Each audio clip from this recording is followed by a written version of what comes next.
الصلاة والسلام عليك يا سيدي يا رسول الله وعلى آلك وأصحابك يا سيدي يا حبیب اللہ۔ السلام علیکم ورحمۃ اللہ وبرکاتہ۔ آج ہم سورہ البقرہ کی اگلی دو آیتیں پڑھیں گے، آیت نمبر 201 اور آیت نمبر 202۔ آیت نمبر 201 ہے، بسم اللہ الرحمن الرحیم، وَمِنْهُمْ مَنْ يَقُولُ، اور ان میں سے کوئی ہے جو کہتا ہے ربنا آتنا فی الدنیا حسنہ، اے ہمارے رب تو عطا فرما ہمیں دنیا میں بھلائی، وفی الآخرۃ حسنہ، اور آخرت میں بھی بھلائی، وقنا عذاب النار، اور بچا ہمیں آگ کے عذاب سے۔ اس آیت کا محاورہ ترجمہ ہے کہ اور ان میں سے کوئی ہے جو کہتا ہے اے ہمارے رب ہمیں دنیا میں بھی بھلائی عطا فرما اور آخرت میں بھی بھلائی عطا فرما اور ہمیں آگ کے عذاب سے بچا۔ اور اگلی آیت ہے سورہ البقرہ کی آیت نمبر 202، بسم اللہ الرحمن الرحیم، اولئک، یہی لوگ ہیں، لہم، جن کے لیے، نصیب مما کسبوا، ایک حصہ ہے اس میں سے جو انہوں نے کمایا، واللہ، اور اللہ، سریع الحساب، بہت جلد حساب لینے والا ہے۔ اس آیت کا بامحاورہ ترجمہ ہے، یہ وہ لوگ ہیں جن کے لیے ان کی کمائی سے حصہ ہے اور اللہ جلد حساب لینے والا ہے۔ اب دیکھیے کہ یہ جو آیات ہیں، آیت نمبر 201 اور 202، ان آیات میں دعا کا ذکر کیا گیا ہے۔ اس میں ہم مکمل دعا کے آداب اور دعا کیا ہے یہ سارا پڑھیں گے۔ ان آیات کا پچھلی آیتوں کے ساتھ بھی چند طرح کا تعلق ہے۔ جو ہم نے اس سے پہلے آیت پڑھی اس میں غلط دعا کا ذکر تھا، اور اب یہاں پر صحیح دعا کا طریقہ بتایا جا رہا ہے۔ پچھلی آیت میں کم ہمت حاجیوں کا ذکر تھا جو فقط دنیا کے طالب تھے، اب باہمت لوگوں کا ذکر ہے جو کہ دین اور دنیا دونوں ہی حاصل کرنا چاہتے ہیں۔ اور پچھلی آیت میں غلط دعا مانگنے والوں کے عذاب یعنی کہ محرومی کا ذکر تھا، اور اب یہاں پر ان آیات میں صحیح دعائیں مانگنے والوں کے ثواب یعنی انہیں کونین کی نعمتیں ملنے کا تذکرہ ہو رہا ہے۔ اب دیکھیں کہ آیت کا جو پہلا حصہ ہے، آیت نمبر 201، وَمِنْهُمْ مَنْ يَقُولُ، اب یہاں پر من سے مراد مسلمان یعنی حاجیوں میں سے مسلمان یہ دعا عرض کرتے ہیں۔ یقول فرما کر یہ بتایا گیا کہ دعا میں زبانی عرض و مروز ضروری ہے، صرف دل میں اپنا مقصد سوچ لینا کافی نہیں، کیونکہ اسی عرض و مروز میں بندے کی عبدیت اور رب کی ربوبیت کا اظہار ہے، اور یہ اظہار ہی دعا کا مقصد اعلیٰ ہے۔ آگے وہ دعا ہے جو ہم اکثر مانگتے بھی ہیں اللہ تعالیٰ سے، ربنا آتنا فی الدنیا حسنہ، یعنی کہ اے ہمارے رب ہمیں بیچ دے دنیا کی بھلائی۔ اب یہ دعائیہ کلمات ہیں، اس لیے خدا کو رب کے نام سے پکارا کیونکہ پالنے والے سے ہی نعمتیں مانگی جاتی ہیں، اور خیال رکھیں کہ خاص دعاؤں پر رب تعالیٰ کو اس کے مخصوص ناموں سے پکارنا بھی مناسب ہے، جیسے کہ یا غفار مجھے بخش دے، یا پھر یا ستار مجھے میرے جو عیب ہیں وہ چھپا لے، وغیرہ اس طرح کے اللہ تعالیٰ کے جو صفاتی نام ہیں ان کے ساتھ اللہ تعالیٰ کو پکارنا مناسب ہے۔ اور عموماً دعاؤں میں اللہم یا ربنا کہا جاتا ہے، کیونکہ اللہم میں اللہ تو رب کا ذاتی نام ہے، اور جو میم ہے اس میں تمام ان ناموں کی طرف اشارہ ہے جن کے اول میں میم ہے، جیسا کہ مالکی اور منان، مجید وغیرہ۔ اور ربنا جو ہے اس میں یہ ہے استحقاق طلب کا ذکر ہے کہ تو ہمارا رب ہے اور ہم تیرے پالے، اور پالے ہمیشہ رب سے ہی مانگا کرتے ہیں۔ تو اسی طرح فرمایا گیا کہ اے ہمارے مولا ہم گناہ گار ہیں، گندے ہیں، تو ہمیں پاک صاف کر دے، تو ہماری طرف ہمارے گناہوں کی طرف نہ دیکھ بلکہ اپنی شان ربوبیت پر نظر فرما۔ اس لیے دیکھیں حضرت سیدنا آدم علیہ السلام نے جو پہلی مقبول دعا مانگی تھی وہ بھی ربنا سے شروع ہوتی ہے، یعنی کہ ربنا ظلمنا انفسنا، آخر تک یہ والی دعا۔ اور اب دیکھیں اگلا حصہ جو دعا کا ہے، وَفِي الْآخِرَةِ حَسَنَةٌ، اب یہ آخرت سے اس زندگی کے علاوہ ساری ہی، یعنی یہ جو ہماری زندگی ہے، اس زندگی کے علاوہ ساری ہی حالتیں مراد ہیں۔ موت، قبر، حشر، پل سے گزرنا، جنت اور وہاں کی نعمتیں وغیرہ، اور ہر جگہ کی بھلائی، اسی کے مناسب خاتمہ بالخیر، نزاع کی بھلائی، عذاب قبر سے نجات، برزخ کی بھلائی، ہول قیامت سے امن، محشر کی بھلائی، صراط پر آسانی اور وہاں کی بھلائی۔ غرض یہ کہ آخرت کی ہر بھلائی جو ہے وہ اس میں شامل ہے۔ اور آگے وَقِنَا عَذَابَ النَّارِ، ہم سب کو آگ کے عذاب سے بچا۔ اب دیکھیں ان الفاظ میں بھی گنجائش ہے۔ قبر، حشر، پل، صراط وغیرہ ہر جگہ آگ ہی کا عذاب ہوگا، اس سے بچ گئے تو پھر ہر جگہ خیریت ہی خیریت ہوگی۔ اور دوزخ کے ٹھنڈے طبقوں میں بھی آگ کا ہی عذاب ہے کہ کہیں تو آگ کے قرب سے گرمی ہے اور کہیں اس کی دوری سے ٹھنڈک، جیسے دنیاوی گرمی اور سردی سورج کے قریب اور دور ہونے سے ہے، اس لیے یہاں پر آگ ہی کا ذکر ہوا، لیکن اس کا یہ مطلب نہیں کہ آگ سے بچا کر وہاں کے ٹھنڈے طبقے میں ڈال دے۔ اگلی آیت ہے آیت نمبر 202، اس کا جو پہلا حصہ ہے اولئک لہم نصیب مما کسبوا، کہ ان کے لیے وہی کچھ ہے کہ جو کہ انہوں نے کمایا ہے، یعنی کہ ہر شخص اپنے عمل کا بدلہ خود ہی پائے گا،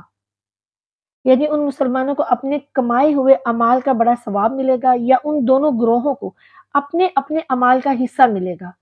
کہ جو کفار ہیں ان کو محرومی ملے گی اور جو مومن ہیں ان کو کرم الہی ملے گا، یا پھر ان مسلمانوں کو ان کے اعمال کا کچھ حصہ دنیا میں بھی ملے گا اور آخرت میں تو ملے گا ہی ملے گا۔ اور لاسٹ میں ہے واللہ سریع الحساب۔ اب یہاں پر اس عبارت کے چند معنی ہیں کہ اللہ قیامت کے دن ایک آن میں سارے ہی بندوں کا حساب لے لے گا، پھر اللہ عنقریب حساب لینے والا ہے، قیامت دور نہیں، اللہ بہت جلد سزا اور جزا دینے والا ہے۔ حضرت عبداللہ ابن عباس رضی اللہ تعالیٰ عنہ فرماتے ہیں کہ قیامت میں طریقہ حساب یہ ہوگا کہ ہر ایک کو نامہ اعمال اس کے دائیں یا بائیں ہاتھوں میں دے دیے جائیں گے، اور ان سے کہا جائے گا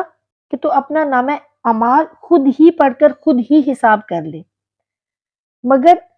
یہ تقسیم ایک ہی آن میں ہو جائے گی۔ حدیث مبارکہ میں ہے کہ سارے حساب میں اتنی دیر بھی نہ لگے گی جتنی اونٹنی دھونے میں، یعنی کہ اونٹنی کا جو دودھ دھوتے ہیں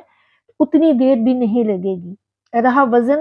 اعمال اور کفار کی جرح اور قدح تو یہ اس کے علاوہ ہے، مگر یہ بھی بہت جلدی ختم ہو جائے گی۔ اور تفسیر کبیر نے یہ بھی کہا ہے کہ یہ جملہ دنیاوی حساب کے متعلق ہے، یعنی رب تعالیٰ روزانہ سب کی روزیاں بانٹتا ہے، لوگوں کی دعائیں قبول فرماتا ہے، ہر ایک کی پکار سنتا ہے، مگر اتنے بڑے حساب میں نہ تو کوئی اسے دشواری آتی ہے، نہ لکھنے میں، نہ شمار کرنے کی بارے میں کسی قسم کی کوئی بھی دشواری پیش نہیں آتی، تو روزانہ کا اتنا بڑا حساب آن کی آن میں طے ہو جاتا ہے۔ تو فرمایا کہ ہر ایک کو اس کے اعمال کا بدلہ دنیا اور آخرت میں بلا تکلف نہایت آسانی سے مل جائے گا، کیونکہ اللہ بہت جلد حساب فرمانے والا ہے۔ خلاصہ تفسیر یہ ہے کہ یہ جو آیات ہیں ان میں دعا کے بارے میں بیان کیا گیا ہے۔ اب دیکھیے کہ دعا کی دو قسمیں ہیں، صراحتاً اور اشارتاً، یعنی کہ صراحتاً دعا اور اشارتاً دعا۔ صراحتاً دعا تو یہ ہے کہ بندہ صاف صاف اپنی عرض جو ہے وہ کر دے، اور اشارتاً دعا کی تین صورتیں ہیں کہ اللہ کی حمد کرے، کہ اس کی حمد کرنا، اس کی ثنا اور اس کی تعریف بیان کرنا، یہ بھی دعا ہے۔ پھر حضور نبی کریم صلی اللہ علیہ وآلہ وسلم کی ذات مبارکہ پر درود پاک بھیجنا، کہ کریم کے محبوبوں کو دعائیں دینا بھی دعا ہے، سبحان اللہ، اور اپنے عجز نیاز مندی کا بیان کرنا، یہ بھی دعا ہے، یعنی کہ اپنی عاجزی کو بیان کرنا اللہ تعالیٰ سے کہ میں عاجز ہوں، گنہگار ہوں، خطا کار ہوں، اور تو رحیم ہے اور کریم ہے، یہ بیان کرنا بھی دعا ہے۔ یہ چاروں قسم کی دعائیں قرآن مجید میں مذکور ہیں۔ یہاں پہلی قسم کی دعا کا ذکر ہے۔ خیال رکھیں کہ اللہ تعالیٰ نے دعا کا تذکرہ قرآن مجید میں 4 طرح سے کیا ہے، ایک تو اپنے نبیوں اور ولیوں کی دعائیں نقل فرمائی، جیسے کہ حضرت یونس علیہ السلام نے مچھلی کے پیٹ میں یہ دعا مانگی تھی، لا الہ الا انت۔ پھر حضرت موسیٰ علیہ السلام نے، پھر حضرت یوسف علیہ السلام نے، انہوں نے بھی دعائیں مانگی۔ پھر اللہ تعالیٰ نے اپنے پیارے محبوب صلی اللہ علیہ وآلہ وسلم کو بھی خاص دعاؤں کا حکم دیا۔ تو ان دونوں طریقوں کا منشا یہ ہے کہ مسلمانوں تم بھی یہ دعائیں مانگو کہ ان میں الفاظ اور زبان دونوں کی تاثیریں جمع ہیں۔ اور تیسرے یہ کہ خود ہی اللہ تعالیٰ نے ہمیں دعا کے الفاظ بھی بتا دیے۔ اور چوتھے یہ کہ ہمیں عام دعاؤں کا حکم دیا کہ جو چاہو وہ مانگو۔ یہاں پر پہلا طریقہ استعمال فرمایا گیا، یعنی محبوبوں کی دعاؤں کی نقل۔ لہٰذا ارشاد ہوا کہ اے مسلمانوں، کم ہمتوں کا جو ذکر ہے وہ تو سن چکے ہو، اور جو لوگ کہ آخرت کے ماننے والے اور باہمت ہیں وہ حج میں آ کر یہ دعائیں کرتے ہیں کہ اے ہمارے مولا، ہم صرف دنیا ہی نہیں مانگتے، ہم تو یہ عرض کرتے ہیں کہ ہمیں دنیا میں بھی بھلائی عطا فرما اور آخرت میں بھی بھلائی عطا فرما، یعنی یہاں کی ہر قسم کی نعمتوں سے مالا مال کر اور انہیں ذریعہ آخرت بنا، اور نزا، قبر، حشر، پل صراط وغیرہ وہاں سے گزار، اور جنت میں بھی ہر مقام کے مناسب نعمتیں عطا فرما کر ہمارا جو خاتمہ ہے وہ بالخیر فرما دے، حساب قبر میں کامیابی بخش دے، محشر میں اپنے پیارے محبوب صلی اللہ علیہ وآلہ وسلم کے دامن کے سائے میں رکھ، پل صراط پر نور عطا کر دے، جنت میں حور و قصور بلکہ رضا رب غفور عطا فرما، اور ہمیں آگ کے عذاب سے بچا لے کہ دنیا میں دوزخ کے کاموں سے بچے، اور قبر میں وہاں کی گرم ہوا سے محفوظ رہیں، اور میدان قیامت میں سورج کی تپش سے امن میں رہیں، اور پل صراط پر آگ کی تیزی سے باسلامت نکل جائیں۔ ایسی دعائیں مانگنے والوں کو ان کی کمائیوں کا پورا بدلہ ملے گا، اور اللہ پر یہ بات کوئی دشوار نہیں، کیونکہ وہ بہت جلد حساب فرمانے والا ہے۔ دعا سے کیا مراد ہے؟ دعا کی شرائط کیا ہے؟ دعا کے آداب کیا ہیں؟ دعا کی اہمیت اور فضیلت کیا ہے؟ سب سے پہلے تو سمجھ لیجئے کہ دعا ہے کیا۔ دعا کے لغوی معنی ہے بلانا، پکارنا، عبادت کرنا، مدد طلب کرنا اور سوال کرنا وغیرہ۔ اور دعا کے لغوی مفہوم کی وضاحت اور صراحت کے لیے مختلف قرآنی صورتوں کے حوالے اور ترجمے بھی بیان کیے گئے ہیں، اور یہ بھی بتایا گیا ہے کہ اللہ تعالیٰ خود اپنے بندے کو بار بار دعا مانگنے کا حکم دیتا ہے، اور دعا مانگنے والے اللہ تعالیٰ کے محبوب ترین بندوں میں شمار ہوتے ہیں، اور دعا نہ مانگنے والوں کے لیے دوزخ کی وعید سنائی گئی ہے، کیونکہ دعا نہ مانگنا اللہ کی بندگی سے انکار کے مترادف ہے۔ اللہ تعالیٰ کو دعا مانگنے والے بہت پسند ہیں۔ دعا کی اصطلاحی تعریف میں امام ابن حجر عسقلانی رحمۃ اللہ تعالیٰ علیہ کے حوالے سے بیان کیا گیا، فرماتے ہیں کہ اللہ کی بارگاہ میں غایت درجہ تواضع، محتاجی اور عاجزی اور انکساری کا اظہار کرنا یہ دعا کہلاتا ہے۔ مختصراً یہ کہ گناہوں کو ترک کر دینے کا نام دعا ہے۔ یہ محبوب سے ملاقات کے لیے شوق کی ترجمانی کرتی ہے، اور اگر دعا کا سلسلہ قائم رہے تو اللہ اور بندے کا معاملہ وہ ٹھیک رہتا ہے۔ دعا کی بہت زیادہ اہمیت بھی ہے اور فضیلت بھی ہے۔ حضرت علی رضی اللہ تعالیٰ عنہ کے قول کی روشنی میں دعا کی بہت اہمیت اور فضیلت ہے کہ انہوں نے فرمایا کہ میں نے اپنے پروردگار کو اپنے ارادوں کے ٹوٹنے سے پہچانا، یعنی کہ انسان اپنی مرضی اور ارادے سے کچھ حاصل نہیں کر سکتا، وہ اپنی زندگی کے ہر موڑ پر اپنے خالق اور مالک کی مدد اور نصرت کا محتاج رہتا ہے، اور اپنی ہزارہا کوششوں، عقل و دانش اور فہم و فراست کے باوجود اپنے ارادے کو مکمل کرنے میں ناکام رہتا ہے۔ تو دعا ہماری آرزوؤں، خواہشوں اور ارادوں میں قوت اور توانائی پیدا کرتی ہے، اور راہ عمل کی مشکلات اور رنج و آلام کو دور کرنے میں اہم کردار ادا کرتی ہے۔ قرآن مجید کی جو آیات ہیں ان کی روشنی میں بھی دعا نہ مانگنے والوں کے لیے اللہ تعالیٰ کی ناپسندیدگی کو وضاحت کے ساتھ بیان کیا گیا ہے، اور بتایا گیا ہے کہ اللہ تعالیٰ کو بندے کا دعا مانگنا اتنا پسند ہے کہ وہ خود بار بار قرآن مجید میں اس کی ترغیب دیتا ہے تاکہ بندے کی دعا جاری رہے اور مالک کی عطا کا تسلسل بھی نہ ٹوٹنے پائے۔ اسی سلسلے میں حدیث پاک بھی بیان کی گئی. حضرت عبداللہ رضی اللہ تعالیٰ عنہ سے روایت ہے کہ حضور نبی کریم صلی اللہ علیہ وآلہ وسلم نے فرمایا اللہ تعالیٰ سے اس کا فضل مانگو، بے شک اللہ تعالیٰ کو پسند ہے کہ اس سے مانگا جائے، اور بہترین عبادت صبر کے ساتھ فراخی کا انتظار ہے. اور دعا نہ مانگنے والوں کے لیے نبی کریم صلی اللہ علیہ وآلہ وسلم نے فرمایا، جس کا مفہوم ہے کہ جو شخص اللہ سے دعا نہیں مانگتا تو اللہ تعالیٰ اس پر غضب فرماتا ہے. دعا کی بارگاہ الوہیت میں کیا قدر و قیمت ہے، اس کا تذکرہ حدیث مبارکہ میں بھی بار بار کیا گیا اور وضاحت بھی کی گئی کہ اللہ تعالیٰ کی بارگاہ میں دعا سے زیادہ محترم اور مکرم کوئی بھی چیز نہیں ہے.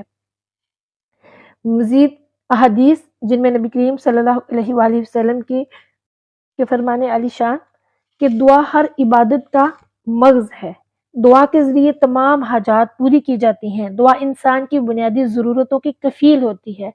دعا کے ذریعے شرک سے بچنا ممکن ہوتا ہے، اور دعا بخشش اور مغفرت کا ذریعہ ہے. آگے ہم پڑھیں گے کہ دعا کی شرائط کیا ہیں، اور دعا کی شرائط کے علاوہ دعا کے آداب بھی.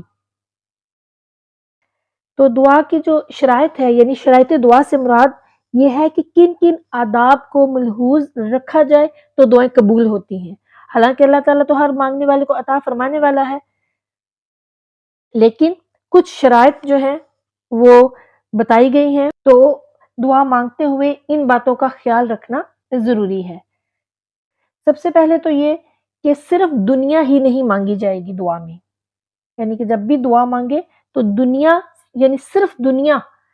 کی دعا نہ مانگے، بلکہ دنیا اور آخرت دونوں کی بھلائیوں کی دعا مانگے. اور پھر یہ نہ کہیں کہ یا اللہ اگر تو چاہے تو دے دے، بلکہ مکمل اور کامل یقین کے ساتھ اللہ تعالیٰ سے دعا مانگے، اور دعا کے وقت قبولیت کی پوری امید اور اس کا یقین رکھیں.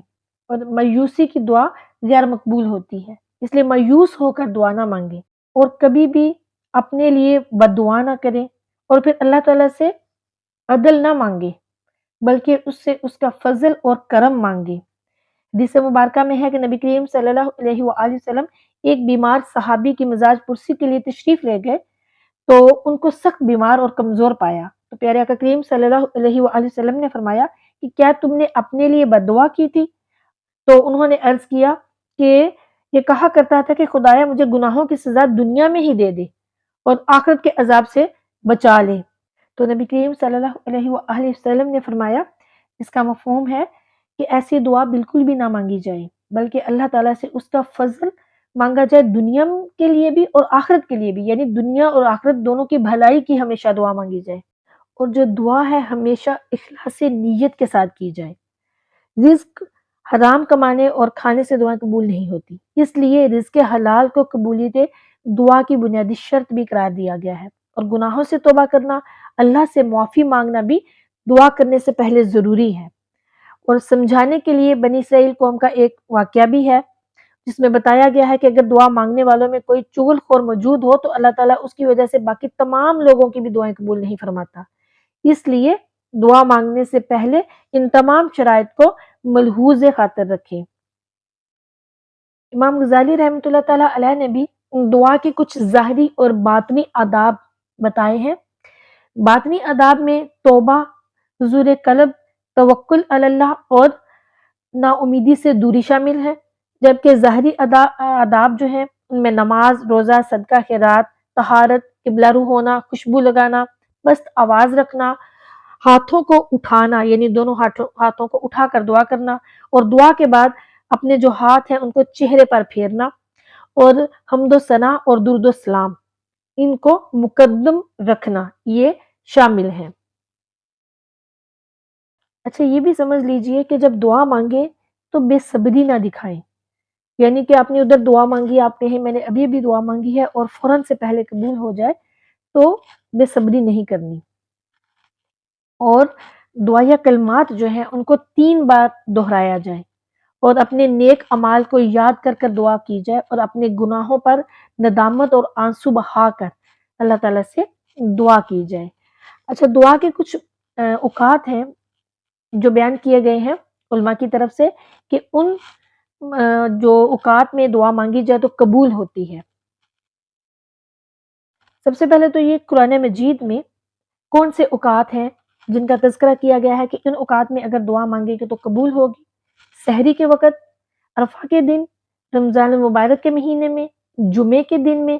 سجدے کی حالت میں، اذان اور اقامت کے درمیان میں، اور فرض نماز کے بعد۔ یہ وہ اوقات ہیں جن میں دعائیں قبول کی جاتی ہیں۔ اسی طرح حدیث مبارکہ میں بھی ذکر کیا گیا ہے کہ فرض نمازوں کے بعد پڑھی جانے والی جو دعائیں ہیں وہ قبول ہوتی ہیں، اور اللہ تعالیٰ نے بہت سی دعائیں خود سکھائی ہیں، اور حدیث میں بھی بہت سی دعائیں ہیں جو کہ حضور نبی کریم صلی اللہ علیہ وآلہ وسلم مانگا کرتے تھے۔ بہت پیاری پیاری اور بہت خوبصورت دعائیں ہیں، قرآن پاک میں بھی ہیں، احادیث مبارکہ میں بھی ہیں۔ کوشش کریں کہ کچھ دعائیں جو ہیں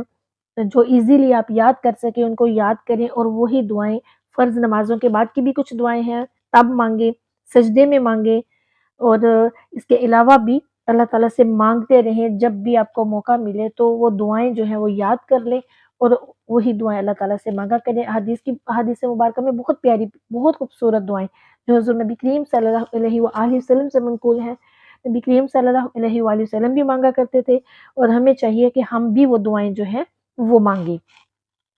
دیکھیں کہ بسم اللہ الرحمن الرحیم یہ بھی بہت بہترین دعا ہے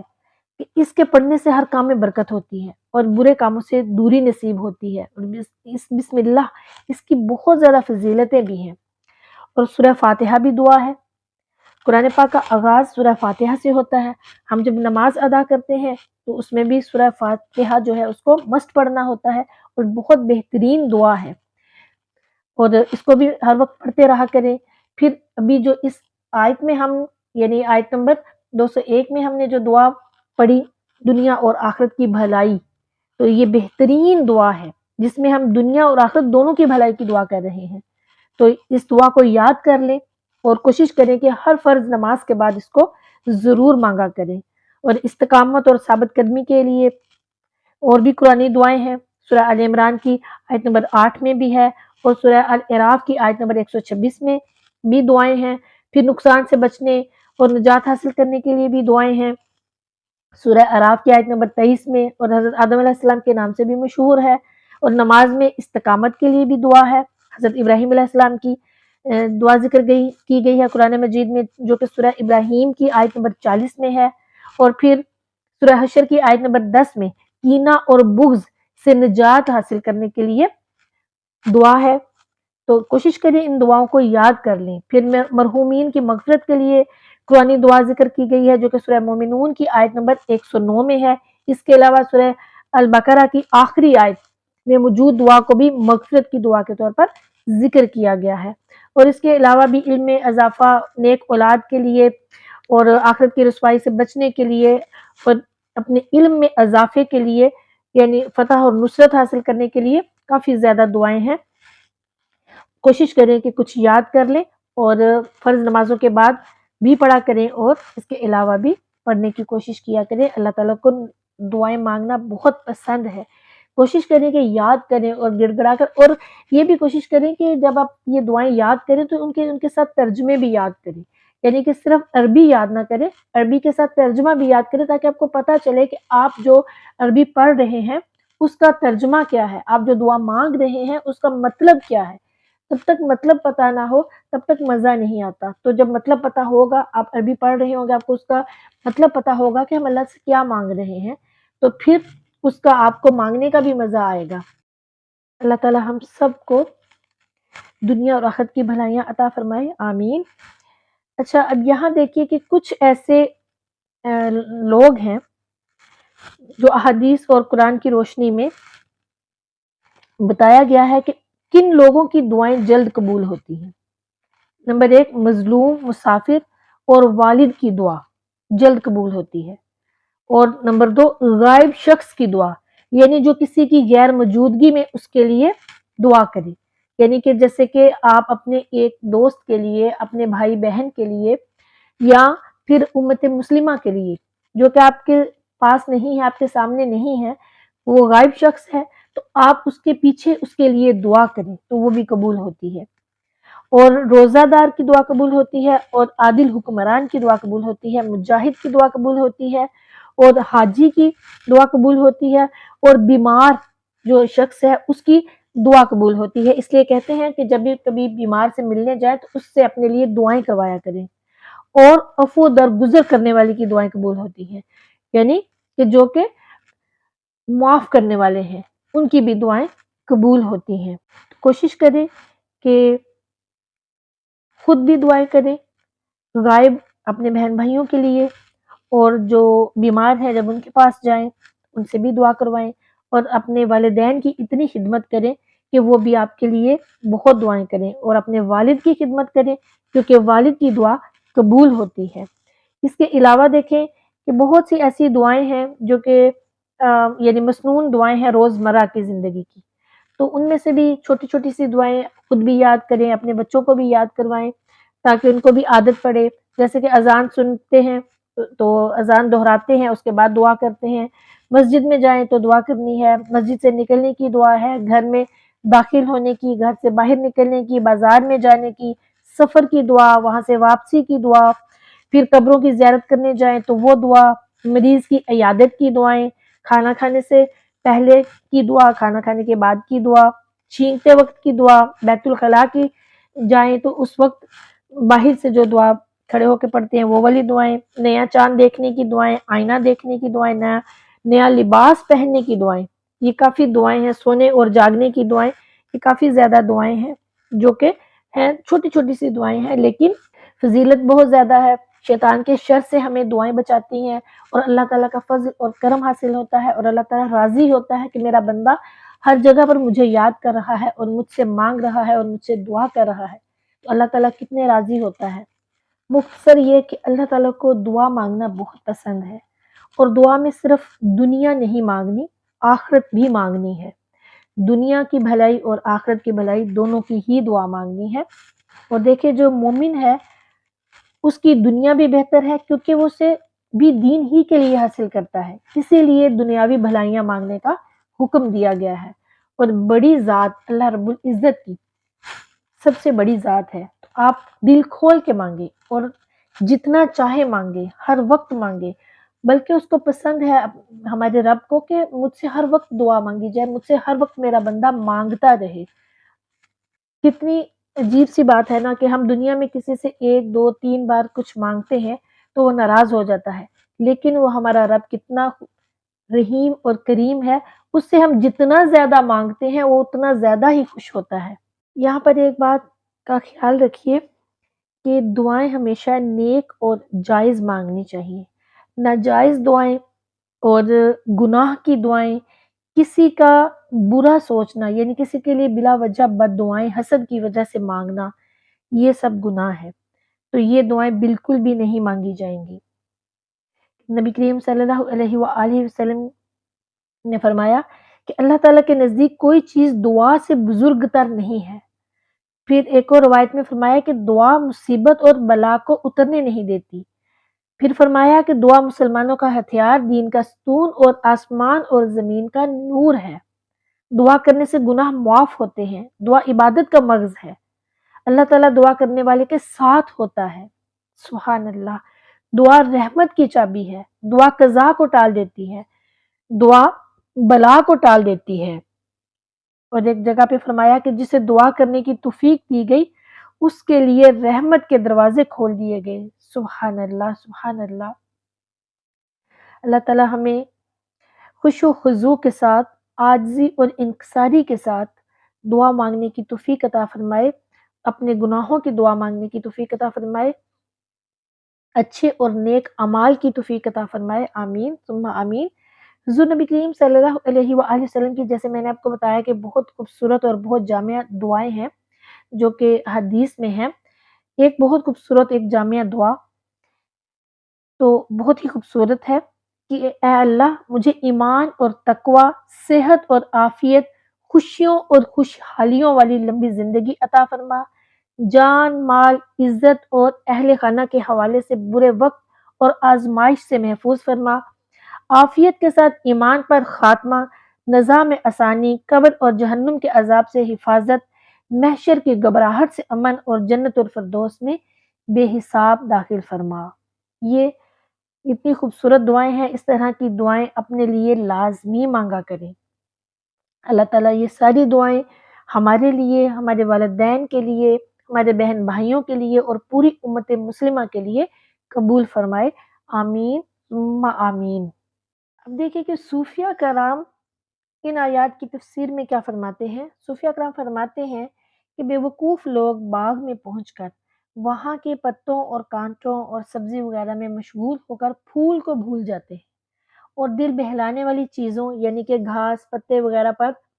پھول جاتے ہیں، مگر عقل مند پھول اور وہاں کی گھاس دونوں چیزوں کے لے کر گلدستے بناتے ہیں۔ ایسے ہی بے وقوف لوگ باغ عالم میں آ کر اصل پھول یعنی آخرت کو بھول گئے اور گھاس پھوس یعنی غذا اور لباس پر ہی مطمئن ہو کر اس کی طلب میں لگ گئے، مگر اہل وصول دونوں ہی چیزوں کے طالب رہے۔ انہوں نے دنیا آخرت یعنی قلب اور قالب سب نعمتوں کو جمع کر لیا اور دعا یوں مانگی کہ یا اللہ ہمیں دنیاوی بھلائی یعنی جسمانی ظاہری نعمتیں، عافیت، صحت، وسعت رزق، فراغت، اطاعت اور بدن کی استطاعت اور وجاہت، ارشاد اخلاق وغیرہ عطا فرما، اور آخرت کی بھلائی اور قلبی باطنی نعمتیں یعنی کشف، مشاہدہ، قربت، وصال بھی عطا فرما، اور ہمیں فراق کی آگ سے بچا کر وصال کے باغ میں پہنچا دے۔ تو صوفیہ کرام فرماتے ہیں کہ ان مردوں کو مطابق نیات کے مقامات، کرامات، درجات، خیرات اور حسنات عطا ہوں گی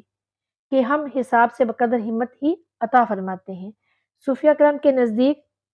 دنیاوی نعمتیں تو سعادت کی زندگی اور شہادت کی موت ہے، اور اخروی بھلائی قبر میں بشارت اور صراط پر سلامتی ہے۔ اللہ تعالیٰ اپنے کاملوں کے طفیل ہم ناقصوں کو بھی یہ نعمتیں عطا فرمائے، آمین ثم آمین۔ علماء کے ہاں دنیا دو قبروں کے درمیانی زمانے کا نام ہے، یعنی ماں کا پیٹ اور قبر کا غار۔ حسنہ سے وہ چیز مراد ہے جس کا انجام اچھا ہو، اگر انجام خراب ہے تو وہ کبھی ہے۔ تو صوفیہ کے ہاں غفلت کا نام دنیا ہے اور بیداری کا وقت آخرت ہے، یعنی کہ صوفیہ کرام جو ہیں وہ دنیا کو غفلت کا نام دیتے ہیں اور جو بیداری ہے اس کو آخرت کا نام دیتے ہیں، اور جو چیز دل کو مفید ہو وہ حسنہ ہے اور دل کو جو چیز مضر ہو وہ کبھی ہے۔ اور صوفیہ کرام کے ہاں اس دعا کے معنی یہ ہے کہ اے رب جب ہم پر نفس کا ظہور ہو اور غفلت طاری ہو اس وقت میں بھی ہمیں بھلائی دے، یعنی یہ غفلت دل پر نہ چھا جائے، دل اس سے محفوظ رہے، تو یہ غفلت بھی مفید ہے، یہ تقاضا بشریت ہے اور بیداری کا زمانہ آخرت ہے۔ تو اس وقت میں ہمیں حسنہ یعنی عجز اور نیاز نصیب فرما، کبھی یعنی فخر اور تکبر سے بچا لے۔ صوفیہ کرام فرماتے ہیں کہ خوف خدا اور عشق رسول کریم صلی اللہ علیہ وآلہ وسلم دنیا کی بھلائی ہے، اور دیدار الہی اور قرب محمد مصطفیٰ کریم صلی اللہ علیہ وآلہ وسلم آخرت کی بھلائی ہے، اور جسے یہ نعمتیں مل گئیں اس نے سب کچھ پا لیا۔ اللہ تعالی ہم سب کو بھی یہ نعمتیں عطا فرمائے، آمین ثم آمین۔